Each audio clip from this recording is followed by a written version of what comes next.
नमस्कार साथियों, मैं दीपेश मानिक स्वागत करता हूं आप सभी का डे इंग्लिश इंस्टीट्यूट चैनल पर।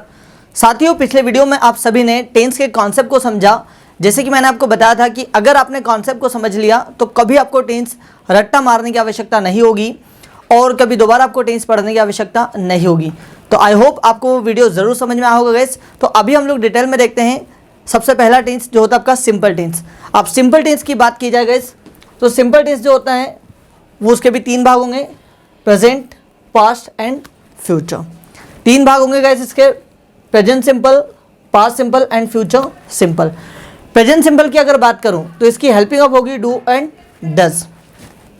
पास्ट सिंपल की यदि बात करूं तो इसकी हेल्पिंग ऑफ होगी डिड। और फ्यूचर की बात करूं तो इसकी होगी helping of will and shall. ठीक है गाइस। प्रेजेंट सिंपल में जो आपकी वर्ब होगी वो फर्स्ट फॉर्म और फिफ्थ फॉर्म, दो वर्ब का यूज इसमें होता है। पास्ट सिंपल की बात करूँ तो इसमें वर्ब की सेकंड फॉर्म का यूज़ होता है और फ्यूचर की बात करूँ तो इसमें वर्ब की फर्स्ट फॉर्म का यूज़ होता है। तो आइए गाइस, सबसे पहले हम लोग देखते हैं प्रेजेंट सिंपल टेंस। ठीक है, प्रेजेंट सिंपल टेंस कब इसका यूज़ करते हैं और इसके हिंदी वाक्य बनते कैसे हैं। जैसा जब कोई व्यक्ति किसी काम को करता है, ओके, उस समय हम यूज़ करते हैं प्रेजेंट सिंपल टेंस का। कैसे?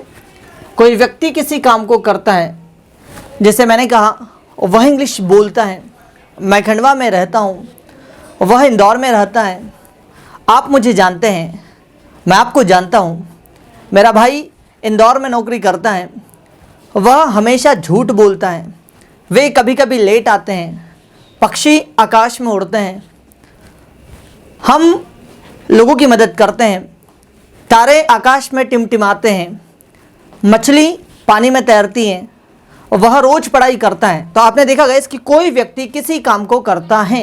ऐसे जब वाक्य हिंदी में बनते हैं, ऐसे सारे वाक्य बनते हैं प्रेजेंट सिंपल टेंस में। ठीक है गाइस।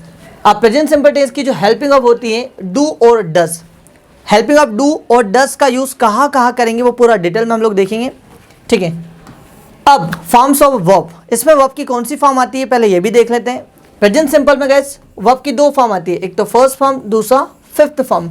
फिफ्थ फॉर्म मतलब जिस वर्ब के पीछे एस, ईएस या आईएस लगा हो, वो सारी की सारी होती है वर्ब की fifth form.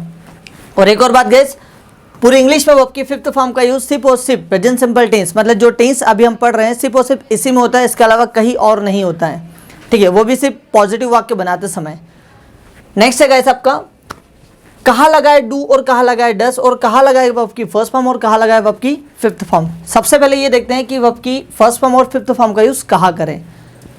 Third person singular subject जितने भी है गाइस, और जब आप पॉजिटिव वाक्य बना रहे हैं उस समय आपको he, she, it, name, someone, everyone, nobody ऐसे सब्जेक्ट्स के साथ आपको वर्ब, अगर मान लो ऐसे सब्जेक्ट के बाद कोई वर्ब आती है पॉजिटिव वाक्य में, तो वर्ब की फर्स्ट फॉर्म के साथ आपको एस, एस या आई एस लगा देना। मतलब आपको कौन सी फॉर्म बनानी, फिर वर्ब की फिफ्थ फॉर्म।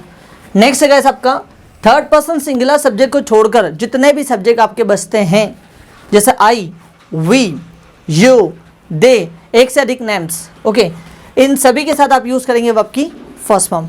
आगे गाइस देखते हैं हम लोग। अब एस, ई एस और आई ई एस कब लगाए वर्ब में एस, कब लगाए वर्ब में ई एस, और कब लगाए वर्ब में आई ई एस, और कब लगाए एस। यदि वर्ब का अंतिम अक्षर गाइस डबल एस, ओ, एक्स, सी एच और एस एच हो तो थर्ड पर्सन सिंगुलर सब्जेक्ट के बाद हम वर्ब की फर्स्ट फॉर्म के साथ क्या जोड़ेंगे गाइस, ई एस जोड़ेंगे। कैसे? जैसा अगर मान लो एक आपने वर्ब ली गो, तो गो का हो जाएगा गाइस गोस। आपने एक वर्ब ली मिस, तो हो जाएगा ये आपका मिसेस। क्या हो जाएगा? मिसेस। मिक्स लिया तो ये हो जाएगा आपका मिक्सेस। टीच लिया तो, क्योंकि टीच के पीछे सी एच लिखा है इसलिए आप बोलेंगे इसे टीचेस। अगर वॉश तो आप बोलेंगे फिर वॉशेस। ठीक है guys. The next one is that, अब गाइस जब वर्ब का अंतिम अक्षर वाई हो और वाई से पहले कॉन्सोनेंट दिया हो तो वाई को हटाकर हम किसको लगाएंगे, आई एस को। अब आपने एस का कॉन्सेप्ट तो समझ लिया कि अगर किसी भी वर्ब का एंड डबल एस से हो, ओ से हो, एक्स से हो, सी एस से हो या एस एस से हो तो हम क्या लगाएंगे वहाँ पर, ई एस। लेकिन यदि किसी वर्ब का एंड वाई से हो और वाई के जस्ट पहले कॉन्सोनेंट दिया हो, कॉन्सोनेंट आप सभी जानते हैं ए, ई, आई, ओ, यू को छोड़कर जितने भी अक्षर बचते हैं, जितने भी लेटर बचते गए, ये सारे के सारे कहलाते हैं आपके कॉन्सोनेंट्स। ठीक है। तो अगर कॉन्सोनेंट दिया हो वाई से पहले तो वाई को हटाकर हम IES लगाएंगे गाइस। कैसे? जैसे अगर मान लो मैं लिखता हूँ एक वर्ब ट्राई, तो आप कहेंगे ट्राइस। क्राई तो आप कहेंगे क्राइस, ठीक है। फ्लाई तो आप कहेंगे फ्लाइज, ठीक है गाइस। तो लाइक दिस, इस तरीके से हम लोग बनाएंगे। अब गाइस जो ES कहाँ पर लगाया आपने ये सीखा, IES कहाँ लगा ये सीखा। इसके बाद जो भी वर्ब बचती हैं उन सारी वर्ब में आपको लगाना एस, ठीक है। अब हम लोग प्रेजेंट सिंपल टेंस का यूज़ क्यों करते हैं गाइस, आइए पहले ये देखते हैं। प्रेजेंट सिंपल टेंस का यूज़ कहाँ कहाँ करते हैं, किस किस कंडीशन में करते हैं, ये पूरा डिटेल में हम लोग देखेंगे गाइस। वीडियो को अंत तक देखते रहिएगा। और एक और बात बताना चाहूँगा गाइस, किसी चीज़ को आप अगर पढ़ रहे हैं तो उसकी इतनी प्रैक्टिस कीजिए, इतनी प्रैक्टिस कीजिए कि आपको कभी दिक्कत ही ना आए। सबसे मेन रीज़न क्या होता है, हम लोग कई बच्चों को पढ़ाते भी हैं, बच्चे सारे डिपेंड हो जाते हैं टीचर्स पर, टीचर्स पे डिपेंड हो जाते हैं और वो पढ़ाई खुद से नहीं करते हैं। जितना गाइस आप खुद प्रैक्टिस करेंगे उतना ही बेहतर आप में निखार आएगा। So keep doing practice. So guys अभी ये देखते हैं कि why do we use present simple tense. हम लोग प्रेजेंट सिंपल टेंस का यूज़ क्यों करते हैं और कहाँ करते हैं। सबसे पहले अगर बात की जाए तो इसका यूज़ होता है यूनिवर्सल ट्रूथ के लिए। जब आपको यूनिवर्सल ट्रूथ के बारे में बताना हो, जैसे पक्षी आकाश में उड़ते हैं, ये गाइस यहाँ पर इंडिया में भी पक्षी उड़ेंगे, अमेरिका में भी उड़ेंगे, पाकिस्तान में भी उड़ेंगे, बिल्कुल हर जगह उड़ेंगे, ठीक है। अगर मैं कहूँ तारे आकाश में टिमटिमाते हैं तो जाहिर सी बात है गाइस तारे कहीं पर भी वो टिमटिमाएंगे ज़रूर। नेक्स्ट मैंने कहा सूर्य पूर्व में उदय होता है, होता है मतलब होता है गाइस, ये क्या है आपका जनरल ट्रूथ है, यूनिवर्सल ट्रूथ है। तो यूनिवर्सल ट्रूथ के लिए हम यूज़ करते हैं प्रेजेंट सिंपल टेंस। कुछ वाक्य लिखता हूँ मैं, the sun rises in the east, the sun rises in the east मतलब सूर्य पूर्व में उदय होता है, सात्विक सत्य है। अगला है द अर्थ रिवॉल्व्स द सन, जो पृथ्वी होती है सूर्य के परिक्रमा करती है या फिर चक्कर लगाती है। अगला guys the fish swims in the water, जो मछली होती है पानी में तैरती है, जाहिर सी बात है गाइस हवा में तो उड़ेगी नहीं, ठीक है। नेक्स्ट है द मून शाइन्स, चंद्रमा चमकता है। अगला देखते गाइस, अगला इसका यूज़ होगा रेगुलर एक्शंस के लिए। जब कभी अगर आपको रेगुलर एक्शंस के बारे में बात करनी हो उस कंडीशन में भी आप यूज़ करेंगे प्रेजेंट सिंपल टेंस।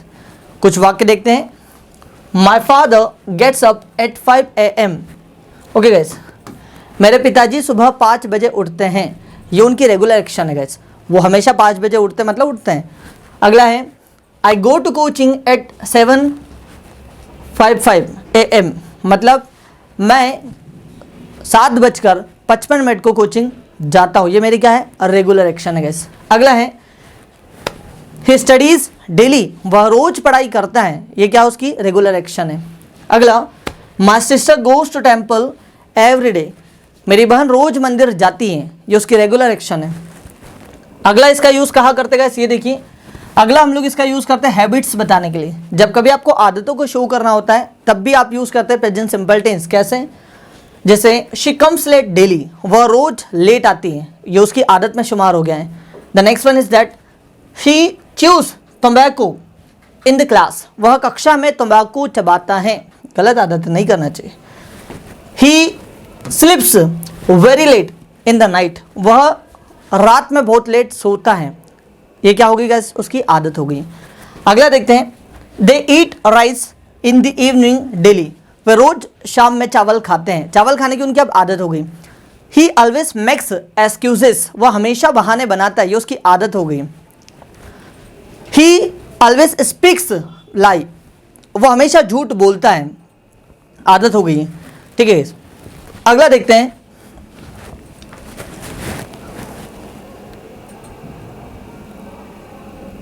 हाँ अगला गाइस हम लोग इसका यूज करते हैं जब कंडीशनल वाक्य हम लोग बनाते हैं। जब कंडीशनल वाक्य बनाना हो हमें, तो जब फ्यूचर की बात होती है, अगर मान लो 2 फ्यूचर की बात होती है तो उसमें पहला वाला वाक्य जो कंजंक्शन के साथ में आएगा वो प्रेजेंट सिंपल टेंस में बनेगा, ठीक है। कैसे हैं इसके कुछ एग्जांपल देखते हैं। सबसे पहले ये देखते हैं ऐसे कौन कौन से कंजंक्शंस है जिनके बाद में प्रेजेंट सिंपल टेंस का यूज़ करते हैं। अगर फ्यूचर की बात करते हैं लेकिन फिर भी आप यूज़ करते हैं प्रेजेंट सिंपल टेंस। जब मेन वर्ब फ्यूचर में हो तो कंडीशनल सेंटेंस में if, till, when, whenever, unless, until अगर आता है तो इनके बाद प्रेजेंट सिंपल टेंस का यूज़ करते हैं। जैसे यहाँ पर कुछ एग्जांपल दिए गए, I will help you if you come on time, मैं आपकी मदद करूंगा यदि आप समय पर आते हैं या फिर यदि आप समय पर आओगे। गैस भले आप बोल रहे हैं कि आओगे, लेकिन उसके बावजूद भी हम क्या यूज़ कर रहे हैं, प्रेजेंट सिंपल टेंस। अगला है she will not be able to attend the class until she completes her homework. वह क्लास अटेंड नहीं कर पाएगी जब तक वह उसका होमवर्क पूरा नहीं कर लेती हैं। ठीक है गैस, अगला देखते हैं I will help you when you come here. मैं आपकी मदद करूंगा जब आप यहाँ आएंगे या फिर जब आप यहाँ आते हैं। ठीक है गैस, अगला है she will call you as soon as she reaches Delhi. ठीक है, वह तुम्हें फ़ोन करेगी जैसे ही वह दिल्ली पहुँच जाती है। अगला है you cannot get success unless you work hard. आप सफल नहीं हो सकते हैं जब तक आप मेहनत नहीं करते हैं। अगला gas they will send money when they have money. वह पैसा भेजेंगे जब उनके पास पैसा होगा। अब गैस इस सेंटेंस को देखने से ऐसा लग रहा कि ये कौन सा होगा, अभी उसके पास पैसा है, लेकिन बात किसकी हो रही, फ्यूचर की। जैसे कि मैंने आपको बताया कि कंडीशनल जब कंजंक्शन जो यूज़ होते हैं, अगर उसमें फ्यूचर की बात होती है तो कंजंक्शन के जस्ट बाद आने वाला सेंटेंस प्रेजेंट सिंपल टेंस से बनता है गैस। अगला देखते हैं टीवी और रेडियो की जब कमेंट्री करना होता है गैस, उस कंडीशन में भी हम यूज़ करते हैं प्रेजेंट सिंपल टेंस का। कैसे बनते हैं वाक्य इसका ये भी देखिए गैस, आपने कई बार देखा होगा है ना कि कमेंट्री जो होती है वो कैसे होती है, प्रेजेंट सिंपल टेंस में यूज़ होती है, आपने सुना भी होगा। एक यहाँ पर सेंटेंस लिखता हूँ मैं, Virat hits the ball and Rahul runs behind the ball and catches it. Virat Kohli गेंद को मारता है और राहुल उसके पीछे दौड़ता है, किसके, गेंद के, उसके बाद में वो उसे पकड़ लेता है। अब यहाँ क्या करेगा, इसकी कमेंट्री इस तरीके से होती है, प्रेजेंट सिंपल टेंस में होती है। नेक्स्ट देखिएगा Mohammed Shami throws the ball, Virat tries to hit it, okay the ball and but he misses the ball. ठीक है गैस, मोहम्मद शमी क्या करते हैं, गेंद डालते हैं और विराट कोहली गेंद को मारने की कोशिश करते हैं, लेकिन क्या होता है, विराट कोहली गेंद को मिस कर देते हैं, मतलब उनसे नहीं लगती हैं। ठीक है, तो ये क्या हो रही है, कमेंट्री इस तरीके से होती है। अगला देखते हैं लाइक एंड लाइक्स। जब कभी प्रेजेंट सिंपल टेंस का आपको यूज़ करना है तो लाइक और लाइक्स बताने के लिए भी हम लोग इसी का यूज़ करते हैं। कैसे, आइए देखते हैं। जैसे मैंने एक वाक्य लिखा, ही लाइक्स मैंगोज, उसे आम अच्छे लगते हैं। शी लाइक्स अक्षय कुमार, ठीक है, उसे अक्षय कुमार अच्छा लगता है या फिर उसे अक्षय कुमार पसंद है। Next, they dislike poha and samosa, उन्हें पोहा और समोसा अच्छे नहीं लगते हैं या फिर नापसंद करते हुए। My mother does not like an apple, मेरी माँ को सेब फल अच्छे नहीं लगते हैं। और जैसे मैंने कहा, शी लाइक्स बुक्स, उसे किताबें अच्छी लगती हैं। आई लाइक माई स्कूल, मुझे मेरी स्कूल अच्छी लगती हैं। शी लाइक्स हर कॉलेज, उसे उसकी कॉलेज अच्छी लगती हैं। तो जब लाइक और डिसलाइक बताना होगा तो ये भी सेंटेंस ऐसे बनेंगे किसमें, प्रेजेंट सिंपल टेंस में। आइए कुछ और देखते हैं। उसके बाद में गैस अब हम ये देखते हैं कि प्रेजेंट सिंपल टेंस के पॉजिटिव वाक्य, नेगेटिव वाक्य और इंटेरोगेटिव वाक्य कैसे बनेंगे, ये देखते हैं। पहले सबसे पहले हम लोग देखते हैं इसके सेंटेंस पॉजिटिव हैं। पॉजिटिव सेंटेंस की बात की जाए गैस तो जितने भी थर्ड पर्सन सिंगुलर सब्जेक्ट्स होते हैं, जैसा he, she, it, name, single name है ना, एवरीवन, समवन, नोबडी, तो ऐसे सारे सब्जेक्ट के साथ आपको वर्ब में एस, एस या आई एस लगाना, मतलब वर्ब की कौन सी फॉर्म यूज़ करना, फिफ्थ फॉर्म, और वो भी होगा सिर्फ और सिर्फ पॉजिटिव वाक्य में गैस। यहाँ पर दिया हुआ है ही, शी, इट, संजय, एवरीवन, इन सभी के साथ आप क्या यूज़ करेंगे, वर्ब की फिफ्थ फॉर्म। और वर्ब की फिफ्थ फॉर्म की गाइस पहचान क्या होती है, एस, ई एस या आई ई एस। और मैं आपको बता चुका हूँ कि कहाँ लगाते हैं एस, कहाँ लगाते हैं ई एस और कहाँ लगाते हैं आई एस। अगला गाइस, जितने भी सब्जेक्ट जो बचते हैं थर्ड पर्सन सिंगुलर के बाद, उन सारे सब्जेक्ट्स के बाद, वो चाहे फर्स्ट पर्सन सिंगुलर हो, फर्स्ट पर्सन प्लूरल हो या सेकंड पर्सन हो या थर्ड पर्सन प्लूरल सब्जेक्ट्स हो, इन सारे सब्जेक्ट के बाद आपको सिर्फ और सिर्फ आपकी फर्स्ट फॉर्म का यूज़ करना होता है। तो गाइस देखिए इसके सेंटेंस कैसे बनेंगे। यहाँ पर पहला वाक्य दिया है, ही स्पीक्स इंग्लिश, वह अंग्रेजी बोलता है। गौर करेगा, ही जब हमने लिया तो स्पीक में एस लगाया, क्यों, क्योंकि ही जो है वो आपका थर्ड पर्सन सिंगुलर सब्जेक्ट है। अगला है, शी लर्न्स इंग्लिश, वह अंग्रेजी सीखती हैं, शी लर्न्स इंग्लिश, ठीक है। इट ब्रेक्स, यह टूट जाता है, इट ब्रेक्स। अगला है, एवरीवन नोज इट, हर कोई इसे जानता है। आपने देखा guys third person singular subject का जब हमने यूज़ किया तो उसके साथ हमने वर्ब में क्या लगाया, एस या ई एस या आई एस, ठीक है गाइस। अब हम बात करते हैं जितने भी थर्ड पर्सन सिंगुलर को सब्जेक्ट को छोड़कर जो सब्जेक्ट बचते हैं उन सारे सब्जेक्ट के साथ आपको यूज करना वर्ब की फर्स्ट फॉर्म। यहाँ पर एक वाक्य दिया हुआ है, आई टीच इंग्लिश, मैं अंग्रेजी पढ़ाता हूँ। वी हेल्प देम, हम उनकी मदद करते हैं। यू नो इट, आप इसे जानते हैं। तो ये कौन सा हो गया गैस आपका? ठीक है, आप देखते गए हम लोग नेगेटिव वाक्य।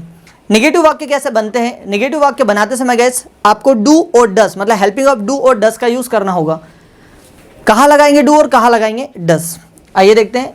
जब ही, शी, इट और कोई भी सिंगल नेम हो तो उन सभी ऐसे सारे सब्जेक्ट के साथ आपको यूज करना है डज नॉट। क्या यूज करेंगे गैस? Does not. अगला है आई, वी, यू और दे, मतलब जितने भी थर्ड पर्सन सिंगुलर सब्जेक्ट को छोड़कर जो सब्जेक्ट बचते हैं उन सभी सब्जेक्ट के साथ आपको यूज करना होता है डू नॉट। ठीक है गैस, आप इसको शॉर्ट में भी बोल सकते हैं डजंट, ठीक है, और डू नॉट को कह सकते हैं डोंट। ठीक, तो गैस आई, जैसा आई, वी, यू, दे और एक से अधिक नेम्स, इन सभी के साथ आपको यूज करना do not. He, she, it और जैसा कुलदीप सर लिखा है तो आप बोलेंगे डज नॉट। आइए इसके सेंटेंस कैसे बनेंगे ये देखते हैं। He does not need it, उसे इस चीज की आवश्यकता नहीं है। अगला, she does not speak Hindi, वह हिंदी नहीं बोलती है। I do not know you, मैं तुम्हें नहीं जानता हूँ। They do not work here, वे यहाँ काम नहीं करते हैं। तो गैस आपने देखा कि थर्ड पर्सन सिंगुलर के साथ आपने डज नॉट का यूज किया और बाकी जो सब्जेक्ट बचते हैं उन सभी के साथ आपने क्या यूज किया? Do not. आइए देखते हैं अब इसका क्वेश्चन कैसे बनाया जाता है, इससे इंटेरोगेटिव वाक्य कैसे बनाए जाते हैं ये देखते हैं। क्वेश्चन बनाने के लिए बहुत सिंपल तरीका गैस, हेल्पिंग अप को आपको आगे रखना होता है सब्जेक्ट के जस्ट पहले। जैसा यहाँ पर लिखा है डस और डू, तो डस के जस्ट बाद सब्जेक्ट कौन सा आना चाहिए? Third person singular. अब थर्ड पर्सन सिंगुलर सब्जेक्ट कौन कौन से? जैसा he, she, it, anyone, everyone, okay, और कोई भी सिंगल नेम। उसके बाद में डू, डू के जस्ट बाद कौन सा सब्जेक्ट आएगा गाइस? या तो वो फर्स्ट पर्सन प्लूरल होगा या फिर फर्स्ट पर्सन सिंगुलर होगा या फिर थर्ड पर्सन प्लूरल होगा। मतलब थर्ड पर्सन सिंगुलर को छोड़कर जितने भी सब्जेक्ट बचेंगे वो डू के बाद आएंगे। क्या से जब प्रश्न करते हैं, जैसा आप लोग कई बार ऐसे पूछते होंगे, क्या आप इंदौर में रहते हैं? क्या आप मुझे जानते हो? क्या आपकी बहन MLB कॉलेज में पढ़ाई करती है? क्या वो लेट आता है? क्या आप कभी कभी भूल जाते हो? क्या पापा अक्सर चाबी घर पर भूल जाते हैं? क्या वो रोज टीवी देखती हैं? क्या आप मुझे जानते हो? तो गाइस इस तरीके से जब हम प्रश्न करते हैं तो हेल्पिंग आपको उठा करके आगे रखना होता है। ठीक है, इसके वाक्य कैसे बनेंगे ये देखिए। सबसे पहले डूडस को आगे रखना है सब्जेक्ट के अकॉर्डिंग, उसके बाद में सब्जेक्ट आएगा, सब्जेक्ट के जस्ट बाद आपको रखना है वर्ब की फर्स्ट फॉर्म। अब यहाँ पर आपको वर्ब की फॉर्म से छिड़खानी नहीं करनी गाइस, अब आपको सिर्फ वर्ब की फर्स्ट फॉर्म का यूज करना है। क्यों करना होता है? क्योंकि डू में ऑलरेडी एस लग चुका है, इसलिए अब आपको एस और एस लगाने की आवश्यकता नहीं है। आइए कुछ वाक्य देखते हैं। डज ही कम हियर, क्या वो यहाँ आता है? डज शी नो यू, क्या वो तुम्हें जानती है? डज इट ब्रेक ऑटोमेटिकली, क्या ये अपने आप टूट जाता है? अगला, डू आई हेल्प यू, क्या मैं आपकी मदद करता हूँ? डू यू टीच, क्या आप पढ़ाते हैं? डू वी स्टडी, क्या हम पढ़ाते हैं? तो आपने देखा गाइस कि डू और डज का यूज कैसे होता है। ठीक है, अब इसी के अकॉर्डिंग आप और भी अनेक सेंटेंसेस बना सकते हैं। आइए देखते हैं इनकी तीनों की प्रैक्टिस एक साथ करते हैं, positive, negative and interrogative. Guys इसको नेगेटिव भी पढ़ सकते हो और नेगेटिव भी पढ़ सकते हैं। ठीक है, तो अगर पॉजिटिव की बात करो तो पॉजिटिव के लिए आप क्या यूज करेंगे? सब्जेक्ट V1 और V5 अकॉर्डिंग टू सब्जेक्ट, उसके बाद में आएगा ऑब्जेक्ट। एक सेंटेंस दिया है, ही स्पीक्स हिंदी, वह हिंदी बोलता है। इसी का यदि आपको नेगेटिव बनाना है या फिर नेगेटिव वाक्य बनाना है तो आप क्या कहेंगे? सब्जेक्ट के बाद आप यूज करेंगे डू या फिर डज, उसके बाद में आएगा नॉट, फिर आएगा V1, देन आएगा आपका ऑब्जेक्ट। एक सेंटेंस दिया है, ही डज नॉट स्पीक हिंदी, वह हिंदी नहीं बोलता है। अगला आ जाएगा गाइस, जब आपको क्या से प्रश्न करना हो तो डू डज को आप आगे रखेंगे, फिर आएगा आपका सब्जेक्ट, फिर आएगा आपका V1, देन आएगा आपका गाइस ऑब्जेक्ट। ठीक है, तो यहाँ पर एक सेंटेंस दिया है, डज ही स्पीक हिंदी, क्या वह हिंदी बोलता है? तो आपने देखा गाइस कि पॉजिटिव, नेगेटिव और इंटेरोगेटिव वाक्य कैसे बनते हैं। आइए कुछ और सेंटेंसेस की प्रैक्टिस करते हैं। जैसे मैंने कहा, वह बहाने बनाता है, तो ही मेक्स एक्सक्यूजेस, वह बहाने नहीं बनाता है तो क्या कहेंगे गाइस? अब ही के साथ डू नॉट आएगा कि डज नॉट? सोचिए जरा आप खुद, ही के साथ डू नॉट आएगा गाइस या does not? He do not आएगा या ही डज नॉट? खुद सोचिए, बिल्कुल सही सोचा आपने। तो यहाँ पर आएगा गाइस ही डज नॉट, क्या कहेंगे आप? ही डज नॉट मेक एक्सक्यूजेस, क्या वो बहाने बनाता है? तो आप कहेंगे डज ही मेक एक्सक्यूजेस। मैं आपको जानता हूँ, तो मैं कहूँगा आई नो यू। मैं तुम्हें नहीं जानता हूँ। अब गैस आई के साथ डू नॉट आएगा या does not? I does not अच्छा लगेगा क्या? नहीं, आई डू नॉट आएगा। तो आप कहेंगे आई डू नॉट नो यू, क्या मैं तुम्हें जानता हूँ? क्वेश्चन कर रहा हूँ मैं, तो क्या कहूँगा मैं? Do I know you. पापा ऑफिस जाते हैं, तो फादर गोज टू ऑफिस। पापा ऑफिस नहीं जाते तो आप क्या कहेंगे? Father does not go to office. क्या पापा ऑफिस जाते हैं? तो आप कहेंगे does father go to office. पक्षी आकाश में उड़ते हैं, तो आप कहेंगे birds fly in the sky. पक्षी आकाश में नहीं उड़ते हैं, तो आप कहेंगे the birds do not fly in the sky. Gas पक्षी अगर एक होता तो हम यूज़ करते do not, sorry does not, लेकिन एक से ज़्यादा पक्षियों की बात करो तो आप यहाँ पर यूज़ करेंगे डू नॉट। तो the birds do not fly in the sky. क्या पक्षी आकाश में उड़ते हैं? तो do birds fly in the sky. तो गाइस आई होप आप सभी को प्रेजेंट सिंपल टेंस समझ में आया होगा, ठीक है। और यदि गाइस आपको कुछ भी डाउट हो तो आप मुझे कमेंट्स करके ज़रूर बताइएगा, मैं इसका सॉल्यूशन आपको अगले वीडियो में ज़रूर दूंगा। आप सभी का बहुत बहुत धन्यवाद इस वीडियो को अंत तक देखने के लिए। और जैसे कि गाइस हर बार मैं कहते रहता हूँ, हर वीडियो में कहते रहता हूँ, keep doing practice again and again. जितना आप प्रैक्टिस करेंगे गाइस उतना ही बेहतर बनेंगे। बार बार प्रैक्टिस करते रहें। और यदि गाइस आप मुझसे चाहते हैं कि सर आप इस चीज़ पर वीडियो बनाइए, आप मुझे कमेंट्स करके बताएं, मैं उसी पर वीडियो ज़रूर बनाऊंगा।